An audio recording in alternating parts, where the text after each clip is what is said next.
सही है, तो आगे बढ़ते हैं। आगे बढ़ते हैं with the fourth fourth thing. और अब पढ़ते हैं conjugate. Conjugate of complex numbers के बारे में। ठीक है। तो इसमें याद रखो कि अगर मेरे पास एक कॉम्प्लेक्स नंबर z है ना, ठीक है, तो अगर इफ कॉम्प्लेक्स नंबर z है, तो इस z का जो कॉन्जुगेट होगा ना, वो होगा आपके पास z स्टार। ठीक है। अगर मैं कॉम्प्लेक्स नंबर को z से डिनोट कर रहा हूँ, जो करता हूँ नॉर्मली, हम नॉर्मली z से ही करते हैं कॉम्प्लेक्स नंबर को डिनोट, तो उसके कॉन्जुगेट को z स्टार से करूंगा। ठीक है। ये स्टेरिक है बेसिकली, ठीक है, स्टार ही बोलते हैं, ठीक है। तो z स्टार। ठीक है। तो ये क्या है? Complex number. और ये क्या है? Conjugate of this complex number. ठीक है। आई होप बात क्लियर है। तो अगर मैं लेट से एक कॉम्प्लेक्स नंबर है z is equal to a plus B iota, तो इसका कॉन्जुगेट क्या होगा? z स्टार, जो बराबर होगा a माइनस बी आयोटा के। बेसिकली हम क्या करेंगे, सिर्फ साइन को ना, बीच वाले साइन को हम चेंज कर देंगे। तो अगर ये z जो है a प्लस बी आयोटा है, तो z स्टार क्या बन जाएगा? a minus b iota. ठीक है। a माइनस बी आयोटा, सही है। तो बेसिकली सिर्फ और सिर्फ ये साइन बीच वाला हम चेंज करेंगे। जो ए के ऊपर साइन है ना, उसको हम नहीं छेड़ेंगे, उसको हम कुछ भी नहीं करेंगे। ठीक है। जो बीच वाला साइन है ना, उसको हम चेंज करेंगे। तो मतलब ए प्लस बी आयोटा है, तो क्या बन जाएगा? ए माइनस बी आयोटा। सिमिलरली अगर मेरे पास लेट से, मैंने अगर एग्जाम क्वेश्चन में आपको डब्लू से उसने डिनोट किया हुआ है कोई कॉम्प्लेक्स नंबर, लेट से सी माइनस डी आयोटा, तो डब्लू स्टार क्या हो जाएगा? गैस करो। तो डब्लू स्टार हो जाएगा, जो कि डब्लू का कॉन्जुगेट है, क्या होगा? C plus d iota. ठीक है। तो ये है concept of conjugate of complex numbers. ठीक है। आई होप क्लियर है कि क्या होता है बेसिकली कॉन्जुगेट में, और किस तरह हम डिनोट करते हैं कॉन्जुगेट को, कि उस पर स्टार आ जाता है। ठीक है।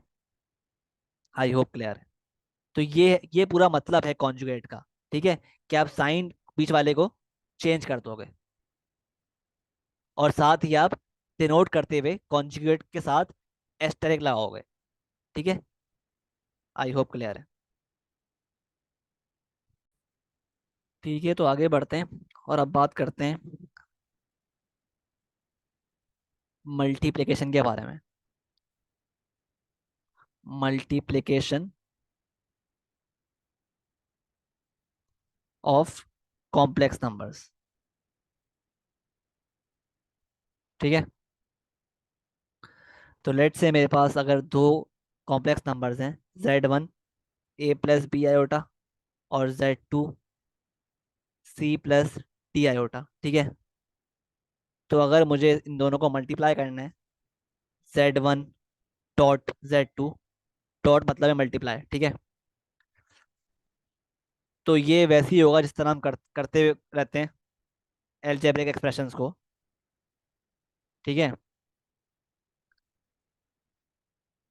बेसिकली हम क्या करेंगे कि पहले हम a को मल्टीप्लाई करेंगे with c plus d iota, plus फिर हम बी आयोटा को मल्टीप्लाई करेंगे with c plus d iota, जिस तरह हम करते रहते हैं ना, एलजेब्रा में पढ़ा होगा आपने। ठीक है। इस तरह हम मल्टीप्लाई करते हैं दो ब्रैकेट्स को। ठीक है। आई होप ये बात तो आपको पता है। ठीक है। अब इसको एक्सपेंड कर दो। ये क्या हो गया? A C plus A D iota plus B C iota plus B iota B into D iota square. सही है। अब देखो, हम पढ़ चुके हैं हम पढ़ चुके हैं पीछे कि आयोटा क्या होता है? Under root minus one. और आयोटा स्क्वायर क्या होता है? ये भी हम पढ़ चुके हैं, -1। ठीक है, आई होप क्लियर है। ठीक है, तो ये क्या हो रहेगा, A C plus A D iota plus B C iota और प्लस बी डी इंटू क्या हो जाएगा, -1। सही है, तो ये आपके पास हो गया A C plus E D, A D iota plus B C iota plus minus हो गया minus B D, minus B D. सही है, तो ये बी डी हो गया माइनस बी डी। सही है, तो अब क्या करो, अब बेसिकली आप आपने क्या किया कि जो रियल, जो बेसिकली आपके पास रियल पार्ट्स हैं उनको आपस में कर लो, इक्वेट कर दो, सॉरी ऐड कर दो, और जो इमेजिनरी पार्ट्स हैं उनको आपस में ऐड कर लो। तो ये हो गया A C minus B D. ठीक है, और plus A D iota plus B C iota. ठीक है, तो A C minus B D, iota common ले लिया, क्या बन गया, A D plus B C. तो इस तरह बेसिकली हम दो कॉम्प्लेक्स नंबर्स को मल्टीप्लाई करते हैं। Let's look at one example ताकि बात पूरी क्लियर हो जाए। Z1 जो है लेट्स से 2 + 3 आयोटा है, और Z2 जो है 5 + 4 आयोटा है। तो अगर मुझे Z1 डॉट Z2 करना है तो क्या करूँगा, जिस तरह करते रहते हैं हम लोग, ठीक है, मल्टीप्लाई 2 + 3 आयोटा इंटू 5 + 4 आयोटा। तो 2 मल्टीप्लाई होगा 5 प्लस 4 आयोटा से, plus 3 iota multiply by 5 + 4 iota. तो ये क्या हो गया, 10 + 8 iota plus 15 iota plus 12 iota square. ठीक है, तो ये हो गया 10 + 8 iota plus 15 iota plus 12 into -1। ठीक है, तो 10 + 8 + 15 क्या होता है, 8 + 15 इज 23 आयोटा और -12। ठीक है, तो ये आपके पास फाइनली हो गया 10 - 12 क्या होता है, -2 + 23 आयोटा। तो मल्टीप्लिकेशन इतनी मुश्किल नहीं है, ठीक है, कॉम्प्लेक्स नंबर्स की। सही है, सिमिलरली अगर हम एक और एग्जांपल करें, लेकिन आई डोंट थिंक कि एग्जांपल्स की ज़रूरत है, और ये बहुत ही सिंपल चीज़ है। ठीक है, ये आप खुद करो बल्कि। सही है, जैसे एक कॉम्प्लेक्स नंबर है W1, लेट से हमारे पास है 6 + 2 आयोटा,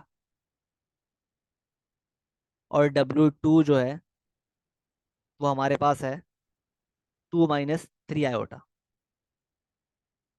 इनको बेसिकली मल्टीप्लाई करना है। क्या आंसर आ रहा है, वीडियो पॉज करो और करो अटेम्प्ट। सही है, तो आई होप आपने कर लिया होगा। इसका आंसर है बेसिकली 18 - 14 आयोटा। ठीक है, अगर आपका ये आंसर आ रहा है तो आपने सही किया है। ठीक है, आगे बढ़ते हैं विद द सिक्स्थ रूल। ठीक है, तो वो है हमारे पास डिवीजन ऑफ कॉम्प्लेक्स नंबर्स। हम डिवाइड किस तरह करते हैं कॉम्प्लेक्स नंबर्स को, ये भी देख लेते हैं। तो डिवाइड करने के लिए लेट से हमारे पास एक दो कॉम्प्लेक्स नंबर्स हैं। Z1 है A + B आयोटा, और Z2 है C + D आयोटा। हमें इनको डिवाइड करना है, A + B iota upon C + D iota. ठीक है, तो मुझे बताओ हम किस तरह इसको डिवाइड करेंगे। तो बेसिकली डिवाइड करने के लिए हम क्या करेंगे, हम डिनोमिनेटर के कॉन्जुगेट से, डिनोमिनेटर के कॉन्जुगेट से, क्या होगा कॉन्जुगेट इसका, C + D आयोटा है, तो इसका कॉन्जुगेट क्या होगा, C - D आयोटा, है ना, ये इसका कॉन्जुगेट है। तो हम डिनोमिनेटर के कॉन्जुगेट से दोनों न्यूमरेटर और डिनोमिनेटर को मल्टीप्लाई कर देंगे, कुछ इस तरह। ठीक है, जिस तरह हम सर्ड्स में करते थे। ठीक है, तो ये हो जाएगा। सही है, तो बेसिकली हम इस तरह इसको डिवाइड करेंगे। ठीक है, तो एग्जांपल देखते हैं। लेट्स से मेरे पास एक कॉम्प्लेक्स नंबर है 3 + t 2 i, और z2 है 5 - 3 i। तो अब मुझे z1/z2 करना है। ठीक है, तो z1 क्या है, 3 + 2 i, और z2 क्या है, 5 - 3 i। तो मैं इसको मल्टीप्लाई करने के लिए क्या करूँगा, I will first find the conjugate of the denominator, जो कि क्या आता है, 5 + 3 i, और उससे मैं इस पूरे फ्रैक्शन को मल्टीप्लाई कर दूंगा, कुछ इस तरह, कुछ इस तरह। ठीक है, तो ये हो जाएगा 5 + 3 i/5 + 3 i। ठीक है, दोनों न्यूमिनेटर को और डिनोमिनेटर को, दोनों को हम मल्टीप्लाई कर देंगे with the conjugate of the denominator. सही है, तो ये हो गया। तो क्या हो गया ये, 3 + 2 i/5 + 3 i, और नीचे हो गया 5 - 3 i/5 + 3 i। ठीक है, तो ये 3 × 5 + 3 i हो गया, +2 i/5 + 3 i न्यूमिनेटर में, और डिनोमिनेटर में आपको, डिनोमिनेटर में क्या हो जाएगा, बेसिकली आपको पता है भाई ये क्या हो रहा है, basically a + b × a - b, है ना, a + b × a - b। और हमें पता है कि अगर हम पढ़ चुके हैं अलजेब्रा में, ओ लेवल मैथ्स में, अगर आपको याद हो तो, कि अगर हमारे पास a + b × a - b हो, तो ये बराबर होता है किसके, a² - b² के। तो यहाँ पर a - b है, और यहाँ पर a + b है, तो हम क्या कर देंगे इसको, a² - b²। तो a² - b², इसको हमने श्रिंक कर दिया इस form with the help of this concept. ठीक है, तो ये हो गया 15 + 9 i +10 i और +6 i²। ठीक है, और नीचे हो गया 25 - 9 i²। ठीक है, तो ये हो गया 15 प्लस क्या हो गया, 9 i +10 i, मतलब 19 i। ठीक है, और 6 × -9 क्या हो रहेगा स्क्वायर, 9 × -1, तो ये हो गया -9। तो 25 माइनस इंटू -9। सही है, तो ये हो जाएगा आपके पास 15 - 6 क्या होता है ऊपर, 15 - 6 होता है 9 +19 i, और नीचे हो गया 25 + 9 34। तो आपका आंसर क्या आ गया, आपका कॉम्प्लेक्स नंबर क्या आ गया, 9/34, ये रियल पार्ट है, प्लस 19 i/34, ये है आपका इमेजिनरी पार्ट। तो ये आपका आंसर है, इस तरह आपने डिवाइड कर दिया दो कॉम्प्लेक्स नंबर्स को।